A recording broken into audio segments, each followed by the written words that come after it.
Show me the money. Was looking good, but I think I'm taking too long. Back to the spot for a Glock. I took a loss over frost, but still got a knock. Money! Jerry, does that make you feel good just to say that? All right, show me the money. NFL picks for week number 12 are here. Thanksgiving week is here, and it's a Thanksgiving tradition now on the podcast. We're bringing this guy to talk about his Green Bay Packers and the NFL. Joe Delvizio is here. Joe, how are you?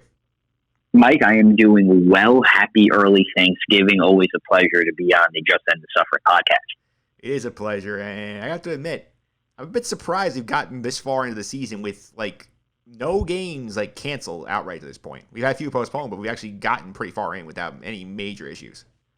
See, there's a little bit of me that's surprised, and then the other bit of me that's not too surprised with this just because of the NFL and who they are and what they do. I mean, if there was any league that somehow, some way kind of got lucky when it came to COVID, I would say it's been the NFL just because of the timing of everything, right? Yeah, you didn't have preseason. Training camp was weird. The draft was virtual, but you weren't in season. So that kind of allowed the people behind the scenes to probably really think this out, come up with the protocols that are going to work. Have they been working? It depends on who you ask. Our team's getting positive cases, of course, that's inevitable. But I think the bottom line is the NFL is going to do whatever they can do to get through the season and not have to extend it a couple extra weeks on the back end and include a couple extra playoff teams. They're gonna push through it, and I think that's been pretty obvious with the way that they've handled teams shutting down. And would they play the following week or that same week? We saw it with the Green Bay Packers and the 49ers. That game went on. The 49ers, I mean, injuries aside, basically had a third quarter preseason team on the field. So I think Roger Goodell and company are going to do whatever they can. They made it this far to continue to just keep pushing through it. That's why, for me as a Jet fan, I'm not bothered as much, because if there's a year for my team to be completely out of it and be 0-16 in the running for Trevor Lawrence, it's this year, where nothing is going to be normal. So let me ask you a question. Yeah. Are you all on board 0-16? Is this team that bad that 0-16? You know, we could pencil that in right now. They are that bad. I think they are going 0-16. They're not going to win a single game. Look at their schedule. Where is the win coming from? Maybe New England. You think Bill's going to sit there and let his team having a chance to give the Jets the loss to go 0-16? He's not going to take advantage of it? No, I don't think so. I don't think so. I think Bill Belichick is going to make sure that doesn't happen. But with that being said, I mean, there is a chance.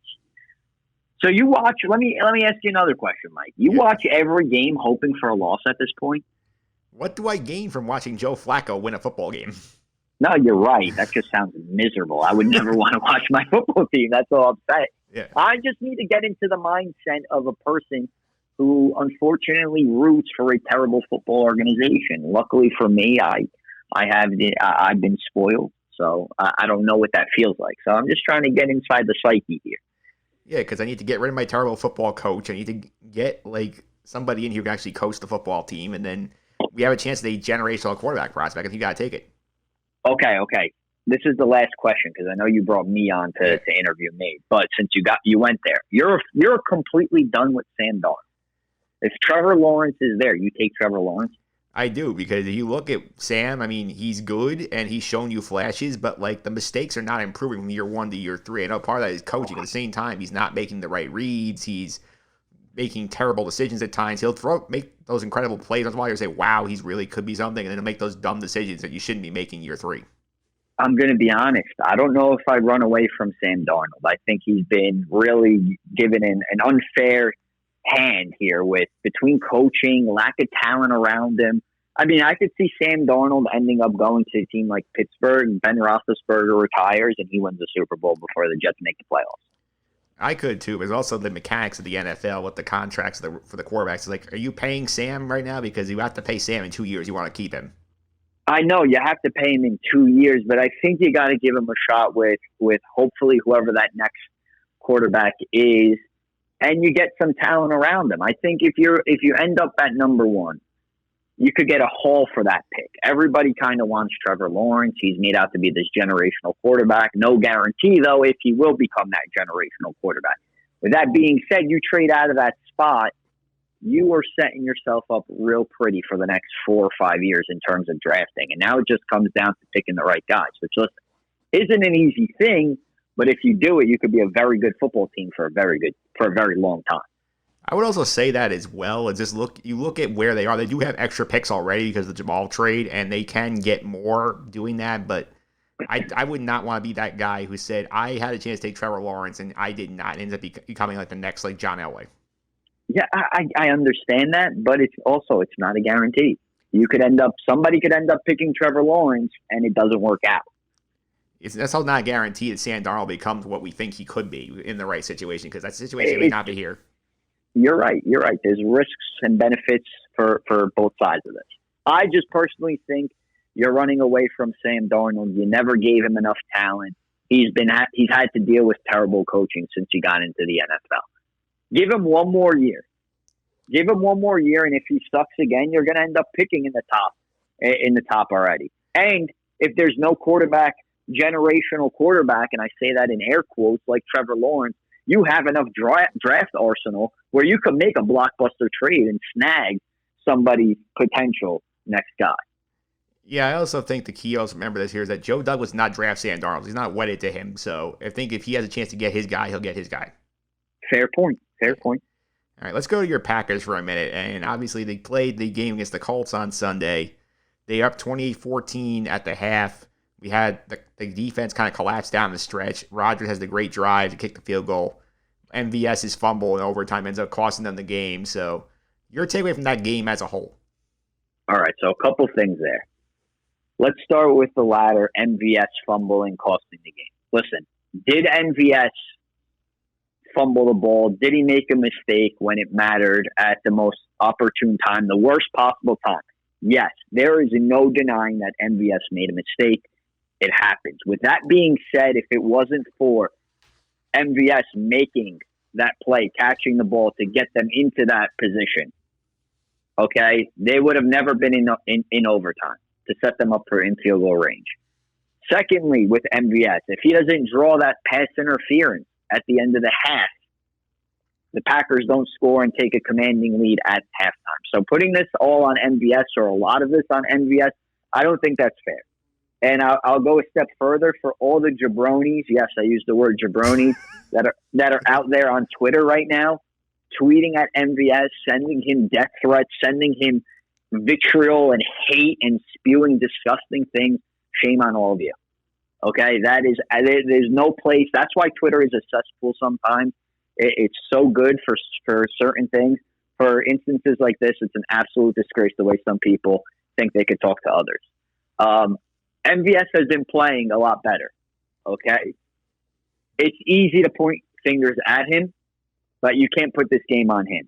All right, this game was dominated by the Green Bay Packers in the first 30 minutes. Dominated by them. What happened in that second half was an utter collapse, and a great job by Frank Reich adjusting, making the proper adjustments, keeping Aaron Rodgers off the field, getting Green Bay's defense tired. Yes, the defense gave up some points at the end, but if you really think about it, there were a lot of times where the Colts, especially in that third quarter, settled for 3 points. They weren't putting up 7. All right, so the defense, they bent a little bit. The offense never was able to get back onto the field and get any rhythm until that final drive to get them into overtime. Yeah, that's true. There's a lot of different problems going on there right now with the Packers situation, but they're right in the mix. They're on top of the NFC North. Do you think this team has enough to get out of the NFC and go to the Super Bowl? Because I feel like I'm waffling back and forth with this team. I mean, I'm with you. I'm with you, Mike. I'm going back and forth. But I think we learned a lot about this team with this loss. Not that I wouldn't consider this a good loss, because there's no such thing as a good loss. But there was a lot of good to take away from this. The one thing that benefits the Packers in the NFC is I think the NFC overall as a conference is a complete crapshoot. Anything could happen any given Sunday, really, with the NFC. Whereas in the AFC, I feel like it's the Chiefs and it's everybody else. Here, you don't know what you're going to get out of the Saints because of Drew Brees now, his injuries. We've seen the inconsistencies with Tampa Bay and Tom Brady. what are we going to get out of the NFC? The NFC West. We have 3 top-heavy teams there. Seattle's defense stinks. We've seen Russell Wilson make mistakes, and what happens there? Can you trust Arizona and Kyler Murray? All right. Are the Rams legit? I think there's just way too many questions for the NFC that, of course, you got to consider the Green Bay Packers contenders for the NFC. Yeah, they definitely are. And this week, they got a fun Sunday night game. They get the struggling Chicago Bears. You don't know who's a quarterback for the Bears yet, but what are your keys to victory in this game? I mean, I think it's pretty simple. You're going up against a bad Bears team. Good teams beat bad teams. All right. It always starts with the captain. It always starts with the guy under center, and that's Aaron Rodgers, who's been having a phenomenal season. And as long as they protect Aaron Rodgers the way that they have been protecting Aaron Rodgers, this offense is really special. I mean, we got a glimpse of it in the first half, right? Of last week's game against Indianapolis. When this team is at full strength, they move the ball very well. I mean, they scored 28 points.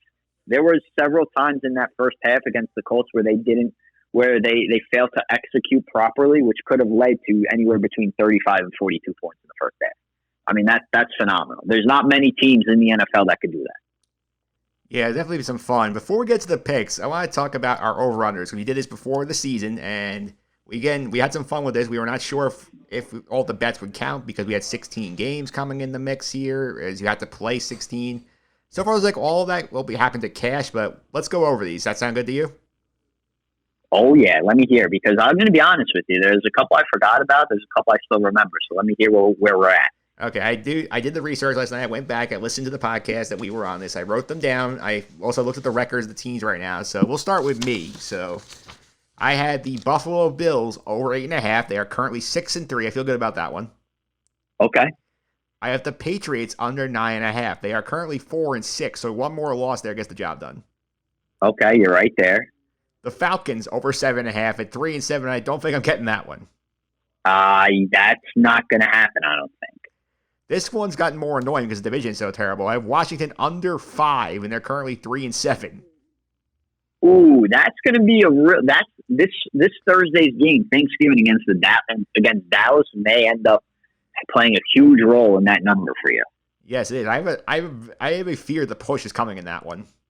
Yeah, I see it. Yeah. I can see that coming.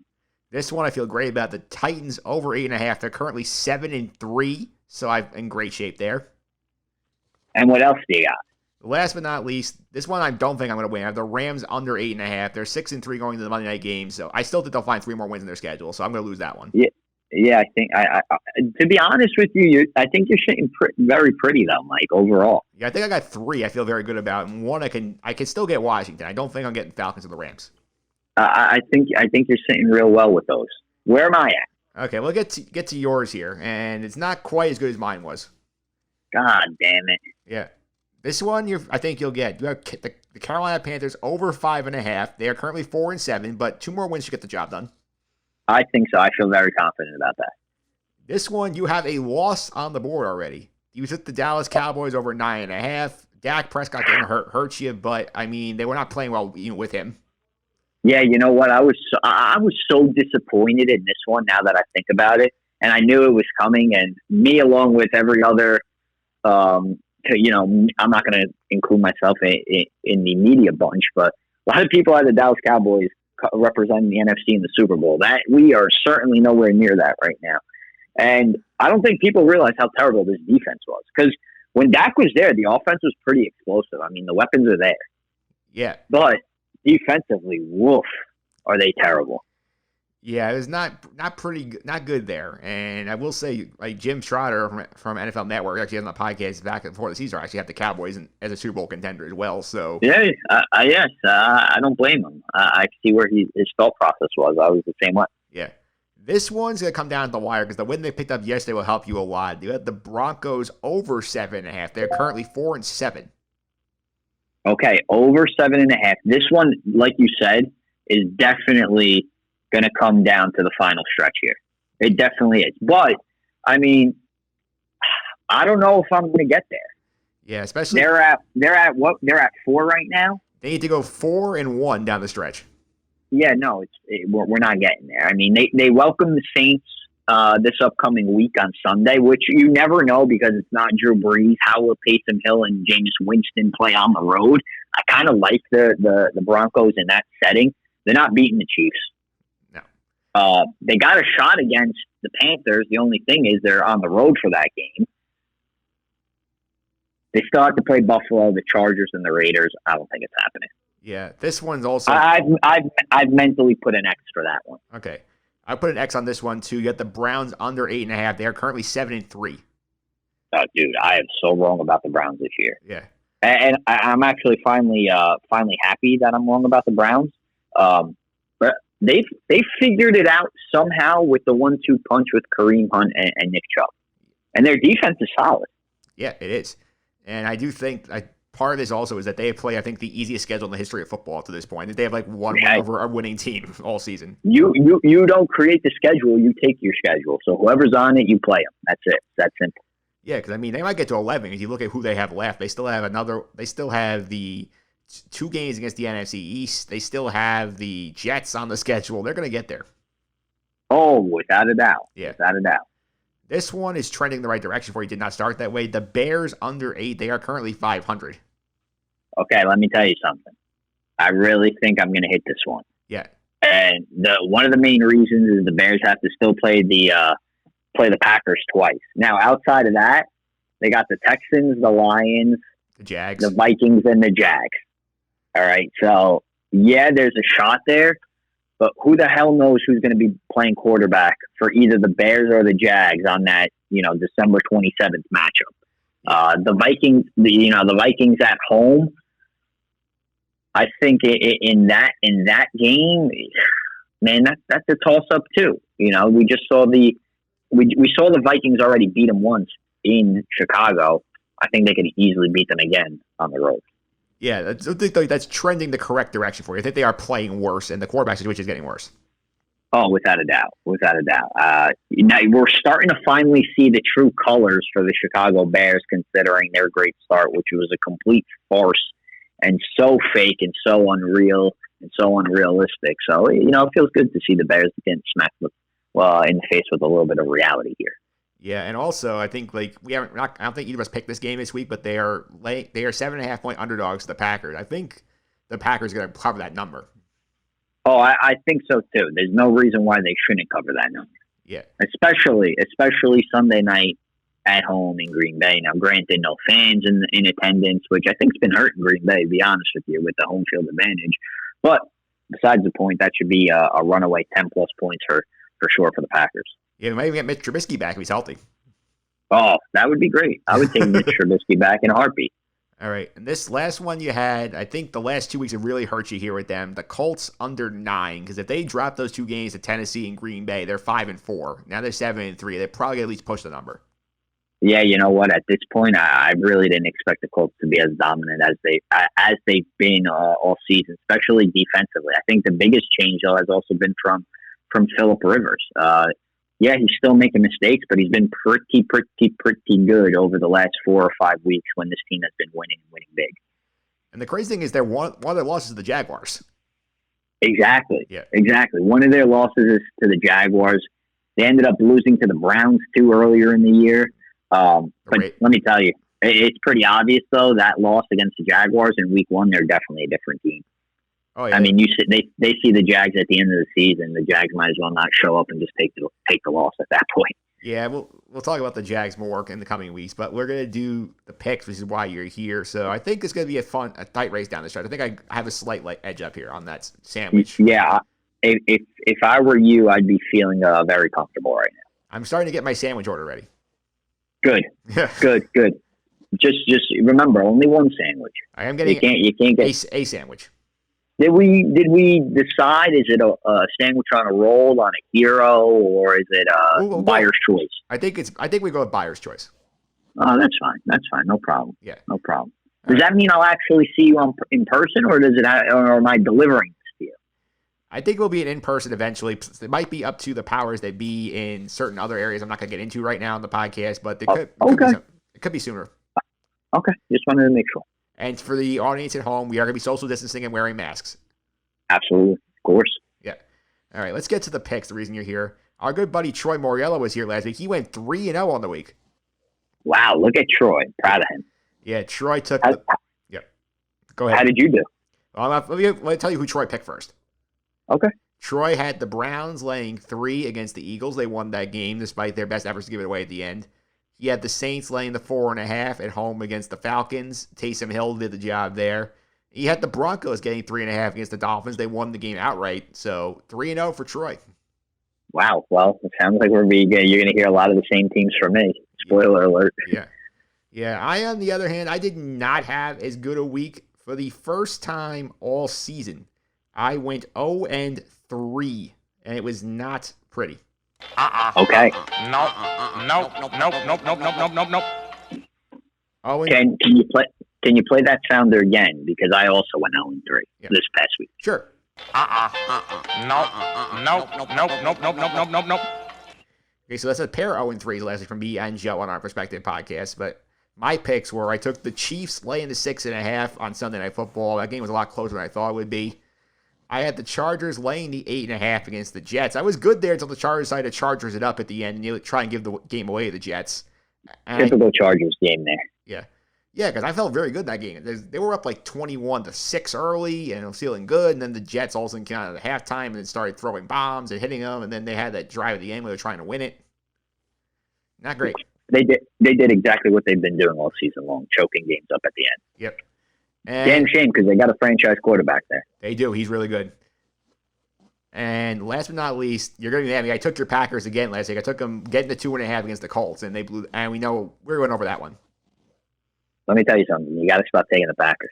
I am 0-2. 2 times now that it's 2 times you take the Packers, and they've lost both games this season. The third time. Enough. I don't want to listen. I don't want to listen to the podcast again if I know you're taking the Packers. You may be the kiss of death here. Yeah, I felt very good about that. I'm like Rodgers on the road getting points. Like that's great. Yeah, that's great. It didn't work out. Should have worked out, but it didn't work out. It did not work out. But on the year, here are the standings. The Challengers are 19-13-1. There's a 1 push in there thanks to Kevin Walsh and the Browns a couple of weeks back.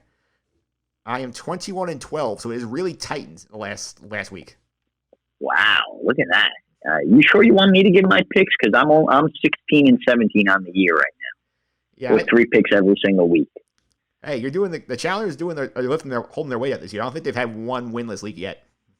Well, thanks for that one because you just put the jinx on. Here comes the first one. But I'm hoping I could back Troy up with his 3-0 week. All right, let's go ahead. Let's get to those picks. Joe, you're up first as the guest. Where are you going with your first pick?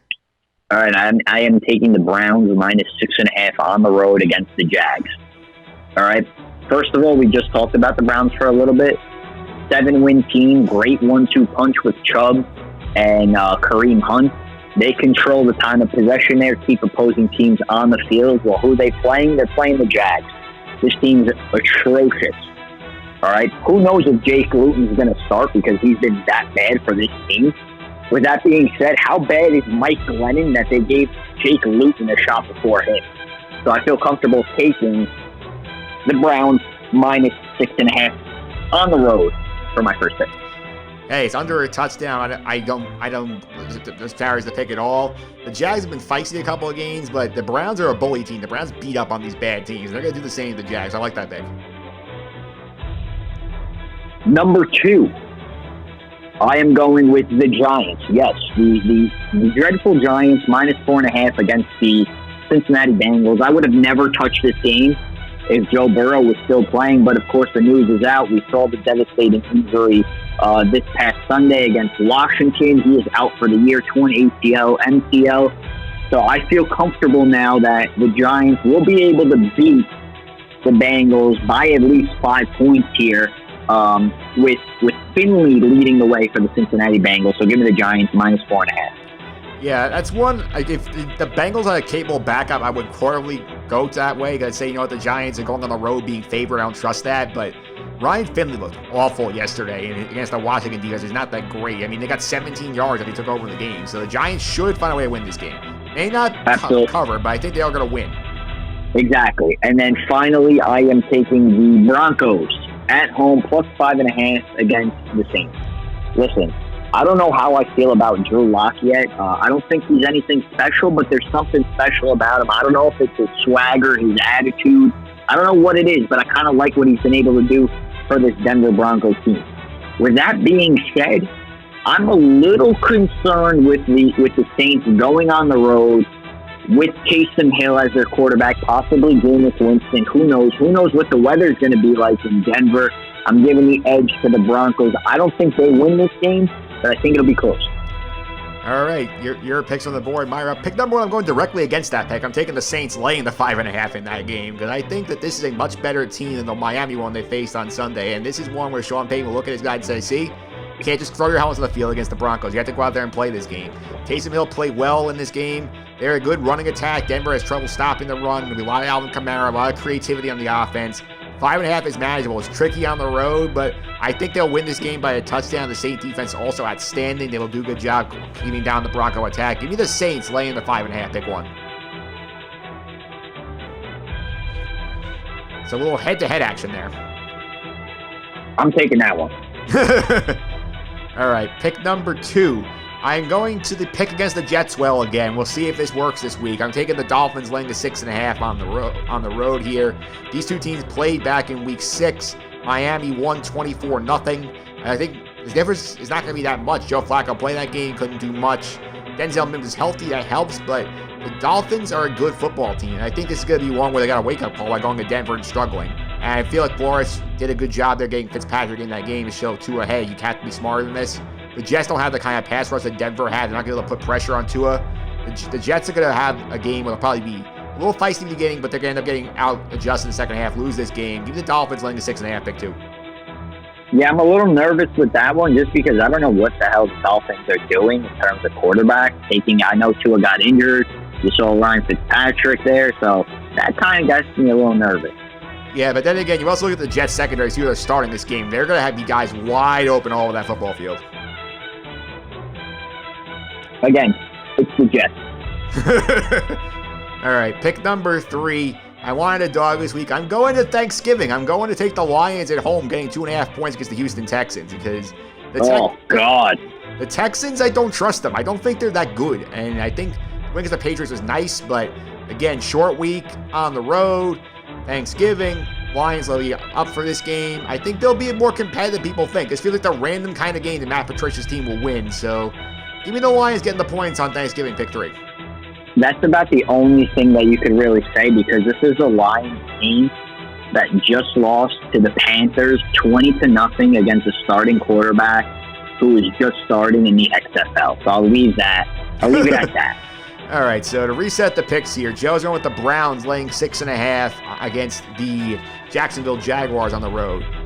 The Giants laying 4.5 on the road against the Cincinnati Bengals, and the Denver Broncos getting 5.5 at home against the Saints. I'm laying the 5.5 with the Saints against the Broncos in that game. I'm taking the Dolphins laying the 6.5 at home and in New York against the Jets, and the Detroit Lions getting 2.5 at home on Thanksgiving. And those are your picks for week number 12 on the Just End the Suffering podcast. And we talked a lot of Jaguar football this week. Next week, our picks guest here is going to be Xander Rhodes. We're talking about the Jags, and we'll have a conversation about whose team is more likely to get that number 1 pick. Oh, it'll be a coin flip, but I think they're both right in the running. Yeah, they absolutely are. And I think it's going to be very interesting because these two teams, there's a lot going on here. A lot of bad football, that's for sure. Yeah, between the two of us, 1 win since January. That's impressive. You got to be pretty bad to pull that off. Yeah, plus we have to discuss the question of are they actually tanking here because there's no reason Jake Luton should be playing. Oh, absolutely. There's absolutely no reason for him to be playing. He has put up atrocious numbers. Again, are they actually taking or is Mike Glennon that bad? I have a hard time believing Mike Glennon's that bad, but gosh. Yeah, no matter what way people slice it, these two teams are going to be 1 and 2 in the draft next year. Yeah, for sure. Hopefully they get it right then. Who knows, though? Yeah, who knows? Joe, thanks for all the time. I really appreciate it. Before I let you go, I'll give you a follow on social media and keep up with the Sharp Cheddar podcast.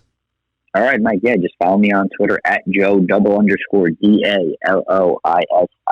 Sharp Cheddar podcast, 2 episodes a week. We have the preview episode towards the later end of the week where I preview the opponent. I like to get a a writer, a guest, an insider from the opposing team to join me to let my audience know everything they need to know about the upcoming opponent. And then, of course, we have the recap episode where I sit down and I give you my thoughts, what was good, what was bad.